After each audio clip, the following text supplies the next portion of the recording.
Hello viewers, నమస్తే అండి. మా ఛానల్కి స్వాగతం అండి. చూస్తున్నారు కదండి, ఇవి పెద్దలపాయలు, క్యారెట్స్ అండ్ పచ్చిమిర్చి అండి.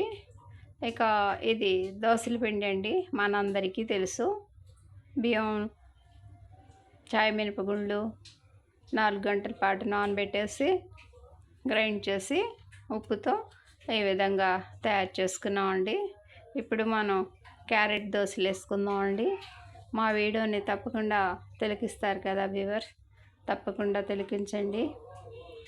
చిన్ని వీడియో అయినప్పటికీ మా వ్యూవర్స్ కోసం చూపించాలి అనే అభిలాషతో ఈ విధంగా ప్రజెంట్ చేస్తున్నానండి. పొయ్యి మీద పెనం పెట్టేసి అందులో కొద్దిగా ఆయిల్ యాడ్ చేసి మన దోసల పిండిని ఈ విధంగా గుంట గరిటెతో 2 గరిటెలు యాడ్ చేశానండి. ఇక క్యారెట్ని మనం గ్రాట్ చేసి చక్కగా తురుములాగా తయారు చేసుకున్నామండి. ఈ క్యారెట్ తురుముని ఈ విధంగా ఈ దోశ మీద యాడ్ చేస్తున్నానండి. చూస్తున్నారు కదా.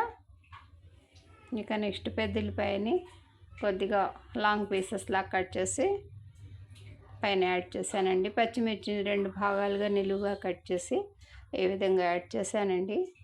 కొద్దిపాటి ఆయిల్తో మన క్యారెట్ దోశ ఏ విధంగా రెడీ అవుతుందండి. చూస్తున్నారు కదా.